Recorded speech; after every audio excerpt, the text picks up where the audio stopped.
हिंदी ज्ञान और रीति चैनल में आपका स्वागत है। और कुछ बच्चों ने कल की क्लास नहीं देखी है तो आपके लिए महत्वपूर्ण इसीलिए है ताकि आपको पता लग जाए कि कौन कौन से चैप्टर हमारे लिए ज़्यादा इम्पोर्टेंट है, जो हमें बिल्कुल अच्छे से करने हैं। और मैंने आपसे प्रॉमिस किया था कि 1 या 2 मिनट की वीडियो में आपको मुहावरों के प्रतिदिन डाल दिया करूँगी, उससे आपको हेल्प मिलेगी। ऐसे मुहावरे मैं आपके समक्ष लेकर आई हूँ जो थोड़े से आपके अनदेखे से अनसुने से महसूस होंगे, लेकिन आपके एग्जाम पॉइंट ऑफ व्यू से काफ़ी इम्पोर्टेंट है। तो चलो हम करते हैं। शिगुफा खिलना। शिगुफा जो शब्द है ये उर्दू भाषा का शब्द है और इसका अर्थ होता है लड़ाई झगड़ा। आप देखते हो ना कि किसी के घर में लड़ाई झगड़े होते हैं, सारे पड़ोसी तो ऐसे नहीं होते, लेकिन बहुत से लोग ऐसे होते हैं कि पड़ोस में लड़ाई झगड़ा होता है तो उनको खुशी होती है। तो इसका अर्थ क्या है कि शिखुबा खिलना, यानी कि कहीं आस पड़ोस में लड़ाई झगड़ा हुआ है तो ये दूसरे लोगों के लिए क्या है, एक मनोरंजक साधन बन गया है। तो ये तो आप वाक्य प्रयोग तो आप देख ही लोगे, तो इसलिए मैं आपका ज़्यादा टाइम वेस्ट नहीं करना चाहती हूँ। ये अर्थ मैंने आपको बता दिया है। शिगुफा उर्दू भाषा का शब्द है और इसका अर्थ होता है लड़ाई झगड़ा। और जब लड़ाई झगड़ा होता है, हल्ला मचता है, तो दूसरे लोग कुछ होते हैं जो क्षीण सोच रखते हैं, उनको इससे खुशी होती है। और मेरा तो ये मानना है कि किसी के यहाँ लड़ाई झगड़ा देखकर कभी भी खुश नहीं होना चाहिए, ठीक है। उसके बाद है सीन काफ दुरुस्त न होना। सीन काफ का अर्थ होता है शुद्ध उच्चारण, दुरुस्त का अर्थ होता है ठीक। और अब इसने न होना लिख दिया है तो ये नेगेटिव फॉर्म में चला जाएगा कि जिसका उच्चारण शुद्ध ना हो उसको क्या बोला जाता है, सीन काफ दुरुस्त न होना बोला जाता है। और वाक्य प्रयोग आप अपने आप देख ही लोगे। और आप है ना मुझे ये बताओगे जरूर कि ये मुहावरे आपको कैसे लगे, क्या आपने पहले कहीं पढ़े हुए हैं। यदि नहीं पढ़े हुए हैं, बिल्कुल अनदेखे अनजाने से आपको लग रहे हैं, तो आप मुझे जरूर बताना, क्योंकि मेरी कोशिश रहेगी कि ऐसे मुहावरे मैं आपके समक्ष लेकर आऊं जो आपके एग्जाम के लिए भी महत्वपूर्ण हो और आपके लिए ज्ञानवर्धक भी हो, ठीक है। शैतान की आंत। शैतान होता है राक्षस, यानी कि जो राक्षस होते हैं उनके लिए बोला गया है कि उनकी आंत जो होती है ना वो बहुत बड़ी होती है, क्योंकि उनका काम क्या होता है, दूसरों का भक्षण करना होता है। तो इसलिए उनकी आंत लंबी होगी, बड़ी होगी, तभी तो वो आसानी से दूसरों का भक्षण कर पाएंगे ना। तो इसका अर्थ हो गया बहुत लंबी वस्तु। अब आपको लगेगा कि आप इस तरह से इसको डिफाइन क्यों कर रहे हो, तो डिफाइन करने का अर्थ यही होता है कि एक बार डिफाइन किया वो आप सुन लोगे तो आपको आसानी से वो हमेशा के लिए याद रहेगा। वरना क्या करना पड़ता है आपको, बार बार हटोगे, शैतान की आंत बहुत लंबी वस्तु, शैतान की आंत बहुत लंबी वस्तु, ऐसे ऐसे बार बार करोगे। यदि आपने अच्छे से इसका अर्थ समझ लिया है तो आपको अच्छे से याद रह जाएगा। उसके बाद अपना आता है नेक्स्ट, बखिया उधेड़ना। बखिया उधेड़ने का अर्थ होता है भेद खोलना, यानी कि आपका कोई दोस्त है, आपका परिवारजन है, किसी को आपके पूरे रहस्य का पता है, तो बोला जाता है ना कि ऐसे व्यक्ति से सावधान रहना चाहिए जिसको आपके रहस्य का पता होता हो। जब भी आपकी उसके साथ लड़ाई होगी तो वो कभी भी आपका भेद खोल सकता है, आपका रहस्य दूसरों को बता सकता है। तो उसको हम मुहावरे शब्दावली में क्या बोलेंगे, बखिया उधेड़ना। बट्टा लगना। बट्टा लगने का अर्थ होता है कलंक लगना, कि बोल देते हैं ना कि इसने हमारे खानदान पर बट्टा लगा दिया, यानी कि कोई सभ्य समाज होता है, सभ्य परिवार होता है, उसमें कभी भी ऐसा काम नहीं होता जिससे समाज और परिवार के ऊपर कलंक लगे। और जब ऐसा कोई कदम उठा लिया जाता है तो उसके बाद बोल दिया जाता है कि इनके तो परिवार पर बट्टा लग गया। बत्तीसी बंद होना। बत्तीसी आपको पता ही है, दांतों को बोला जाता है, बोलते हैं ना कि 32 दांत तोड़ दूंगा यदि ज्यादा शरारत की तो। बत्तीसी बंद होने का अर्थ है चुप हो जाना, यानी कि हमारी कोई गलती की हुई होती है और फिर भी हम क्या करते हैं, दूसरों पर आरोप लगाने का प्रयास करते हैं। तो हमें शिक्षक से या परिवार के किसी सदस्य से खरी खोटी सुनने को मिलती है, तो फिर अपने आप ही बत्तीसी क्या हो जाती है, बंद हो जाती है। बगुला भक्त।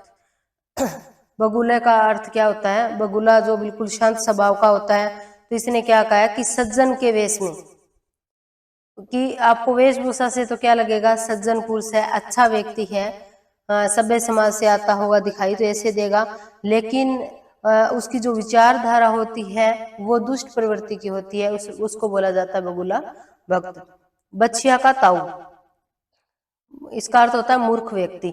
बछिया का ताऊ से आप याद रख सकते हो, ये बैल के लिए भी प्रयोग किया जा सकता है और गधे के लिए भी प्रयोग किया जा सकता है। 9th क्लास की एनसीईआरटी जो मैं स्टेट के लिए आपको पढ़ाऊंगी उसमें है एक दो बैलों की कथा, तो उसमें आपको अच्छे से समझ में आ जाएगा कि गधे को जो है मुख का पर्याय माना गया है। तो इससे आपको याद रहेगा बछिया का ताऊ, क्योंकि उसमें दो बैलों की कहानी है और साथ में एक गधे के बारे में बताया गया है कि कैसे वो अपने स्थान को छोड़कर नहीं भागता है जब उसके ऊपर विपत्ता आती है, कि उनको ऐसे कैदी सा बनाकर रखा जाता है।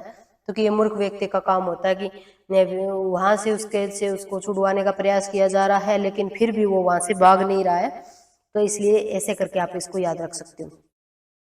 बड़ी बड़ी बातें करना, ये तो आपका सुना हुआ ही होगा कि डिंगे मारना, सेखी मारने की आदत होती है ना किसी किसी की, कि वास्तव में वो वैसे होते नहीं है लेकिन फिर भी अपनी प्रशंसा का व्याख्यान बहुत ज्यादा करते रहते हैं कि मैं ऐसे कर दूंगा ऐसे कर दूंगा, और वास्तव में उसके पास उतना ज्ञान नहीं होता है।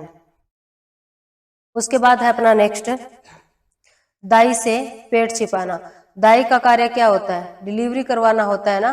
तो अब दाई से पेट छुपाया जाएगा, यानी कि दाई जो होती है, आज के समय में तो डॉक्टर्स वगैरह ये है कि डिलीवरी वो करवाते हैं, लेकिन प्राचीन समय में, यानी कि थोड़ा सा पीछे चलेंगे, ज्यादा प्राचीन भी नहीं कह सकते, थोड़ा सा पीछे चलेंगे तो उस समय जो बच्चा पैदा करने का काम होता था वो दाई के द्वारा किया जाता था। तो उनको अनुभव होता था, उनको पता लग जाता था, इसलिए बोला जाता है कि अनुभवी से यदि आप बात छुपाओगे, यानी कि आपको लगता है आजकल के बच्चे जैसे कि मुझे पापा से ज्यादा पता है, मुझे दादाजी से ज्यादा पता है, तो जिस स्टेज पर आप आए हो, जिस उम्र तक आप पहुंचे हो, वो स्टेज आपके दादा और आपके पापा ने कहीं पहले पूरा कर लिया है। तो उन्होंने भी इस चीज को फेस किया है, तो उनको वो हालात देखकर, वो परिस्थितियां उनके सामने आई होगी, तो उनको वो अनुभव हो गया। अब आप अपने पापा से कोई बात छुपा रहे हो कि नहीं मैंने ऐसे नहीं किया, ऐसे अपने आप हो गया, ये हो गया, वो हो गया, तो वो आसानी से आपकी झूठ को पकड़ लेते हैं। तो इसलिए उनको बोला जाता है कि दाई से पेट छुपाना, यानी कि जिनको पहले से उस चीज का अनुभव है तो आप उनसे किसी भी बात को छुपा नहीं सकते हो। दाना पानी उठना, यानी कि जगह छूट जाना। बोलते हैं ना कि आप यहीं रहो हमेशा के लिए, या अपने जो दादा दादी है उनके लिए भी बोलते हैं कि हम आपको कभी भी मरते देखना नहीं चाहते, आपकी उम्र जो है वो लंबी होनी चाहिए, आप हमेशा हमारे साथ रहो। तो बोलते हैं कि जब तक दाना पानी लिखा है तब तक यहाँ पर विचरण कर रहे हैं, और जिस दिन दाना पानी उठ जाएगा उस दिन चले जाएंगे। उसी प्रकार से हम भी किसी अपने यहाँ रिश्तेदार के चले जाते हैं, या किसी दूसरे क्षेत्र में पढ़ाई करने के लिए चले जाते हैं, तो वहां पर भी यही बोला जाता है कि जब तक हमारा दाना पानी यहाँ लिखा हुआ है तब तक तो आपके साथ ही रहेंगे, और जिस दिन दाना पानी उठ जाएगा उस दिन हम उस जगह को छोड़कर चले जाएंगे। उसके बाद है आपका दाल भात। भात किसको बोला जाता है? चावल को बोला जाता है। मैं मुसल चंद, यानी कि दाल और चावल को मिलाकर वैसे ही खाया जा सकता है। उसमें जो मुसल होता है, औंखल और मुसल है, वो मुसल मारने की क्या जरूरत होती है, यानी कि जबरदस्ती क्या करना, हस्तक्षेप करना, जबरदस्ती हस्तक्षेप करना। कुछ लोगों की आदत होती है ना कि उनसे कोई सुझाव नहीं मांगा जाता है, उसके बाद भी दो व्यक्ति बात कर रहे होते हैं, तीसरा बीच से धक्के से उसमें कूद जाता है, अपने मतलब विचार रखने लग जाता है। तो इस प्रकार की जो बातें होती है उनके लिए मुहावरा प्रयोग किया जाता है, दाल भात में मुसलचल। उसके बाद है देवता कूच कर जाना, यानी कि घबरा जाना। कूच का अर्थ क्या होता है? भाग जाना, वहां से चल पड़ना। अब देवता शब्द देखते हमारे मन में क्या आएगा? देवी देवता आएगा, देवी देवता आएगा, लेकिन यहाँ पर इसका अर्थ देवी देवता नहीं है, यहाँ पर इसका अर्थ है मनुष्य की आत्मा। ये आपको अच्छे से याद रखना है कि यहाँ इसका अर्थ क्या है? मनुष्य की आत्मा है, कि मनुष्य की आत्मा जो है वो हड़बड़ाने लग जाती है, निकलने लग जाती है, तो वो क्या करता है? व्यक्ति एकदम से घबरा जाता है। उसके लिए प्रयोग किया गया है देवता कूच कर जाना, ना कि आपके देवी देवता जो होते हैं अपने इष्ट, उनको नहीं बोला गया यहाँ पर। उम्मीद करती हूँ कि ये क्लास आपको अच्छी लगी होगी। यदि अच्छी लगी है तो लाइक, सब्सक्राइब और शेयर कर देना। Thank you, have a nice day. इस तरह की अच्छी वीडियो मैं आपके लिए प्रतिदिन लेकर आती रहूंगी।